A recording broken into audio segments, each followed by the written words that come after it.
Por muchos años el gótico fue una de mis obsesiones más profundas. Era inevitable, porque en realidad una vez que uno empieza a adentrarse en el tema del romanticismo, que para mí fue como mi primera obsesión, inevitablemente llega por las ramas al tema del gótico, porque se entrecruzan bastante. En un primer momento, de hecho, muchos de los románticos igual hicieron obras góticas y como que se sintieron cautivados por el género, pero rápidamente, una vez que se masificó y que fue convertido en un producto más comercial, empezaron a mirarlo menos, porque era un género efectista y para las masas y para la gente no cultivada, y por ende era dañino para las mentes femeninas y qué sé yo, y empezaron a renegar de y a mirarlo menos, y de hecho por muchos años el gótico fue considerado como el hijo bastardo del romanticismo, pese a que Coleridge y Wordsworth y Keats igual tienen obras que son bastante góticas. Byron es de los pocos que de hecho nunca renegó del gótico, que le gustaba bastante. De hecho siempre expresó su admiración por Anne Radcliffe y era amigo de Monk Lewis y siempre se estaba carteando con ellas, pero bueno, Byron se estaba carteando con todo. Y bueno, rápidamente cuando yo empecé a investigar más sobre el tema del romanticismo, gracias a los pies de página y las alusiones y las referencias, llegué al tema del gótico y particularmente Anne Radcliffe. Y la verdad es que Anne Radcliffe es una autora que a mí me gusta mucho. De hecho a mí me da mucha pena porque en algún momento yo leí tanto gótico que me saturé. Leí todos los clásicos, leí todas las cosas que vieron en el último tiempo, leí mucha teoría y de hecho les voy a hacer otro video específicamente sobre el tema de teoría en el gótico. Y me saturé y por ende ahora no me dan ganas de leer nada que sea gótico. Y justo ahora está súper de moda, pero a mí me da lata porque está súper de moda, pero yo siento que es una versión súper distorsionada y comercial del gótico. Y de hecho las grandes obras góticas femeninas, por ejemplo, no aparecen por ningún lado. Anne Radcliffe no es mencionada en ninguna parte. Que ella me retorcería en la tumba. Y yo siento que es lógico porque es un estilo que igual no es tan amigable, en el sentido que son libros que requieren tiempo, son libros con una atmósfera y una cadencia bien particular, son libros rápidos de leer, especialmente los de gótico femenino, que son poco efectistas. Los efectistas en realidad son como del gótico masculino. Y claro, yo ahora veo que la gente dice, oye, miren estos libros góticos que voy a leer, o estos libros góticos que todavía no he leído, y en realidad se están refiriendo a novelas que según yo son como dark romance o que son clásicos y que tienen cierta cosa estética o tal vez cierta atmósfera, tal vez algún tropo, qué sé yo, pero las temáticas centrales del gótico no están presentes. Y me llama harto la atención y yo creo que tiene que ver con que las editoriales de alguna forma han presionado, obviamente es un tema comercial, para poner en boga este género y lo han asociado a los libros que ellos están reimprimiendo y por ende los que están vendiendo. Yo encuentro que los clásicos del gótico en español es casi imposible encontrarlos. Yo recuerdo eternamente buscando por años libros de Anne Radcliffe en las librerías de viejos del centro. Igual encontré, tengo libros de Anne Radcliffe en español, pero eran súper difíciles de conseguir y además que los publicaban por volúmenes. Entonces, por ejemplo, tengo la edición en español del italiano de Anne Radcliffe, que acá era El confesionario de los penitentes negros, pero tengo el volumen 1, no tengo el volumen 2. Entonces, claro, las editoriales están difundiendo sus autores y tildándolos de gótico, siendo que de repente se acercan un poco, pero incluso así si uno piensa en el gótico así como en términos temporales más estrictos, es un periodo que es bien demarcado en términos históricos y la mayoría de los autores que ahora se están promocionando como góticos no encajan en ese marco histórico. Igual, obviamente, hay novelas muy góticas que fueron escritas después. De hecho, yo tengo acá una selección bastante diversa que voy a compartir con ustedes, que tengo clásicos, pero también tengo novelas de distintas épocas y algunas que son relativamente actuales, que son bastante góticas en términos de la estética, la atmósfera, la escritura, pero además de los tropos y de las temáticas centrales del gótico femenino, sobre todo, que como les decía, es el que a mí me interesa, con el tema de lo sublime y de la cosa más atmosférica y más reflexiva, introspectiva y no tan efectista y no tan visceral y que en general no tiene elementos sobrenaturales o que están muy sutiles o que son muy ambiguos y que pueden ser interpretados como sobrenaturales o como no, o lo que hacía Radcliffe, que planteaba elementos sobrenaturales y luego los explicaba racionalmente siempre. El gótico es un género que para mí es súper relevante porque de alguna forma es un género a través del cual las mujeres se encontraron un espacio para expresarse y para reflexionar y para plantear todas las temáticas que para ellas eran relevantes, y es súper potente en ese sentido. Yo siento que el gótico femenino es súper potente. De hecho, es curioso porque, por ejemplo, les voy a hablar acá de una autora, pero hay una autora que me encanta, se llama Diana Wallace, y que es una académica y crítica literaria que se especializaba en el tema del gótico femenino, y ella plantea en algunos libros que antes de cada ola feminista que había en la historia, había un resurgir de la literatura gótica. Es bien curioso y obviamente hay teorías de por qué podría pasar esto y qué sé yo, pero claramente hay una conexión. Este video yo quería que fuera variado, por ende tengo, como les digo, algunos clásicos, algunos libros más recientes, la mayoría es ficción, pero igual puse uno de no ficción, a pesar de que voy a hacer otros videos más de teoría sobre este tema. Y el primero con el que voy a partir, que para mí es como el clásico número 1, es Los misterios de Udolpho, de Anne Radcliffe. Anne Radcliffe para mí es la madre del gótico en realidad y del gótico femenino, y claramente la que escribía mejor. Sus obras son impresionantemente logradas. De hecho, todo el mundo trató de imitarla en algún momento, y ella también interactuó con todos los grandes autores de su época. Ella escribió su propia interpretación, la verdad que Lewis publicó El monje. De verdad que era una autora súper potente, y sus libros son impresionantes porque abarcan de repente periodos súper largos de tiempo, pasan todo tipo de cosas en las narraciones, son súper entretenidos, son súper cautivadores, tienen una atmósfera bien particular y bien atrapante y bien seductora, y al final todo se conecta. Es como que uno dice, no puedo creer que esta cuestión que pasó en la página 1 ahora está en la página 600, cerrando todas las piezas y todo explicándolo racionalmente. Era súper seca, era de verdad impresionante, escribía fantástico. Y bueno, El misterio de Udolpho es el libro de ella que a mí más me gusta. Es una novela que tenemos una protagonista que es un personaje que es Emily Sonneberg. De hecho, un personaje súper, a mí me parece súper cautivador, pese a que tiene obviamente todos los problemas de su época y que tiene este tema de que es súper racional y trata de ser bien sensata, pero igual se deja llevar un poco por la fantasía, que a su edad era algo súper normal. Y de hecho eso es criticado en el libro, y ella trata como de ponerle freno, pero eso va empujando también la narrativa. De hecho, yo en la segunda novela que publiqué, en Sueños en la bruma, le puse al personaje de la protagonista Emily por esta Emily. Y bueno, en esta novela tenemos a Emily, que tiene una vida ultra idílica con el papá, que viven como en un lugar bastante en relación con la naturaleza, y son súper cultos, y el tema del arte, y como que los libros de Anne Radcliffe todo el rato están reflexionando sobre esas temáticas, que son las temáticas como clásicas románticas, en verdad. Y bueno, el papá muere, y ella se va a vivir con la tía, que se acaba de casar con un tipo que es como súper maquiavélico, y ella está como atrapada en esta situación, en este castillo, que es el castillo de Udolpho, en un lugar bien aislado y bien así como sublime, y como el pic icono romántico, con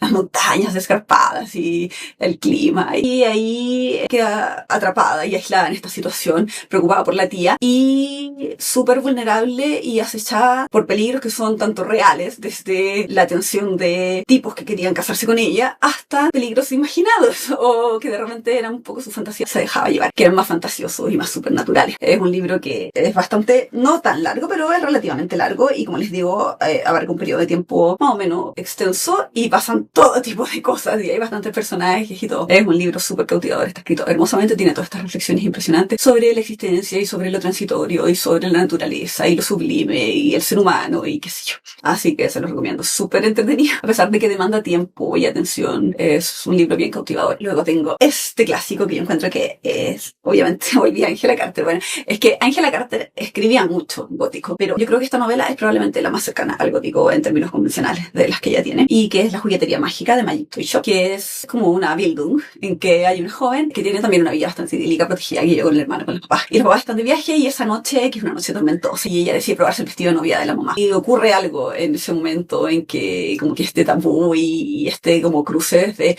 la juventud un poco más hacia la adultez o qué sé yo, los papás mueren justo en ese momento en un accidente, y ella y el hermano se tienen que ir a vivir con el tío, que es un tipo súper opresor y machista, y que tiene una juguetería, y que vive con su esposa que no puede hablar, y que le tiene un collar ultra terrible que de alguna forma metafóricamente la silencia, y con los hermanos de ella. Y este tío, que es fanático de los juguetes, hace representaciones en el sótano de la casa con sus marionetas y hace que los niños participen. Es una novela de experiencia, es una Bildung de este personaje femenino, y es bien convencional en términos góticos, igual está hermosamente escrita como habitual en la obra de Angela Carter. Trata mil temáticas súper relevantes, y el tema de género, y el tema de crecer, y el tema de la independencia. Es una novela súper linda, súper fácil de leer. Yo creo que es de las más fáciles de leer de Angela Carter, porque al ser como de las más tempranas, tiene una estructura mucho más fácil de seguir, es más convencional. Así que bien, se las recomiendo. Es cortita, súper entretenida, magistralmente escrita, y bueno, el clásico. Luego tengo El ocupante de Sarah Waters. Sarah Waters es una de las escritoras actuales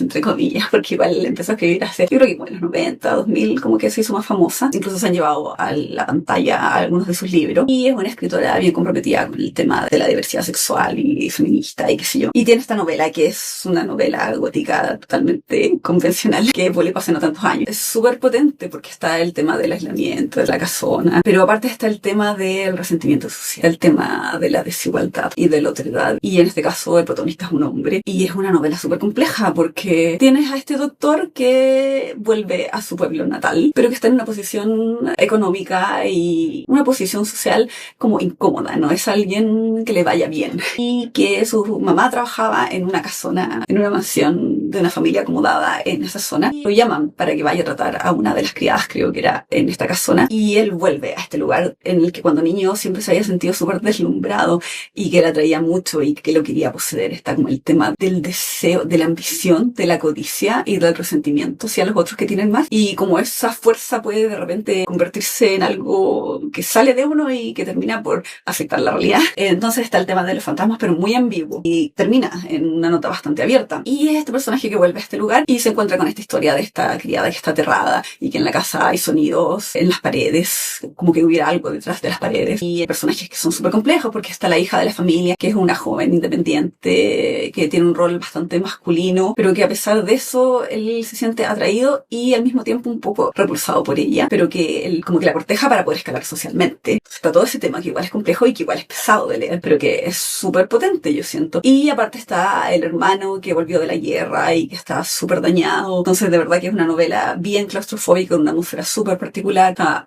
maravillosamente escrita y bueno, tiene bastantes tropos típicos del gótico y toda esta cosa aparte social bien potente, así que súper recomendada. La cuarta novela que les voy a hablar no la logré encontrar en mi librero cuando la fui a buscar, y que es La Abadía de Northanger de Jane Austen, que no es realmente una novela gótica, pero que es una sátira de una novela gótica, y que de hecho hablan en ella en algún momento en un listado de las novelas góticas más horrorosas que estaban en ese momento de moda, y yo las he leído casi todas. La verdad es que el gótico es un género que es bien ambiguo y que es relativamente sutil, incluso en novelas más efectistas o más chocantes, como El monje de Lewis. Claro, tiene cosas así como que los cadáveres y las alimañas, pero son súper violas en comparación con las cosas a las que uno está acostumbrado en el horror en la actualidad. Por ejemplo, el gótico realmente puede cruzar un poquito con el horror en ciertas cosas, pero siempre tiene una cosa mucho más sutil y mucho más sofisticada. A mí me gusta mucho más que el horror, pero el horror igual me gusta harto, y como les digo, se cruzan harto, y por ende tengo una repisa para horror y tengo varias para gótico, y de repente no sé dónde poner los libros, como que es complejo. Más encima que las temáticas y los libros que a mí me interesan en general se cruzan mucho en todas estas cosas. O sea,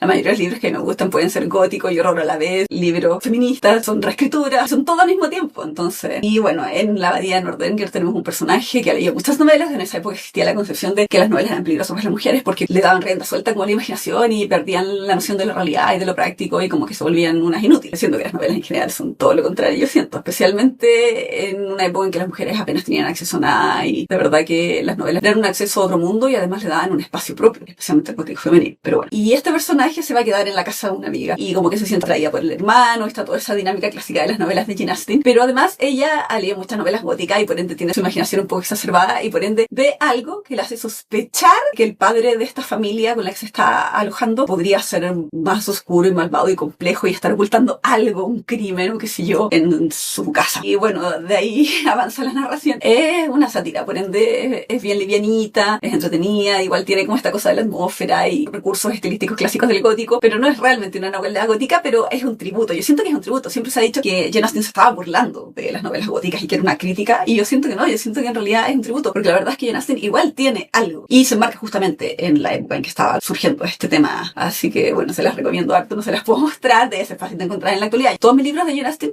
los compré en una época en que no era tan fácil conseguir libros de Jane Austen porque todavía no habían hecho las películas, o habían hecho como las primeras, y por ende son unas ediciones que se están cayendo a pedazos horribles. Tengo algunas de tapa dura en inglés, pero las que compré en español eran como que venían con diarios en el año 1 y por ende son unas ediciones muy viejitas y feitas, pero seguro ahora pueden encontrar en ediciones más bonitas. El último libro que les quiero recomendar es este libro, que es de esta crítica y académica que yo les hablaba, que es Diana Wallace, que a mí me gusta mucho. Hay muchos críticos especializados en el tema del gótico y especializan en el tema del gótico femenino, y además tiene textos más cercanos al gótico y al horror en la actualidad. Entonces es bien interesante, pero este libro que se llama Female Gothic Histories, yo lo amo porque plantea cosas súper novedosas e interesantes, como esto que les decía, de que ha habido resurgir de la novela gótica previo a cada ola feminista en la historia, y habla así como en la época de las sufragistas, luego habla para el mayo del 68, luego ahora a comienzos del 2000. De verdad que es súper interesante. Hace análisis de distintas obras clásicas y desde una perspectiva de género, pero además plantea esto que la mayoría de los teóricos que se especializan en gótico femenino ya han reflexionado y han profundizado en ello, que es que el gótico femenino le dio a las mujeres un espacio propio donde reflexionar y plantear y tratar de exponer sus preocupaciones y sus temáticas y su mundo propio, y por ende es súper potente en términos de género, pese a que en un comienzo se podía pensar que eran bien convencionales en términos de estructura y, por ejemplo, de las conclusiones. Los libros de Anne Radcliffe muchas veces terminan en matrimonio, que podría plantear uno que es como el paso de que la protagonista, que ya estaba subyugada a lo masculino a través del padre, ahora pasa a estar subyugada al esposo, pero en ese paso a llegar a eso y el tema de la propiedad y todo eso, igual hay un avance y igual se plantean todos estos temas relevantes para las mujeres. Yo siento que de verdad el gótico femenino es un género que es fascinante y que ha sido un poco mirado en menos por muchas décadas y que luego, bueno, varios teóricos empezaron a investigar y especializar y fue rescatado un poco del olvido y de esta cosa que se le veía tan como algo popular y masivo y sin ningún valor, como literatura basura, como literatura muy comercial. Y bueno, este libro de verdad que es súper fascinante.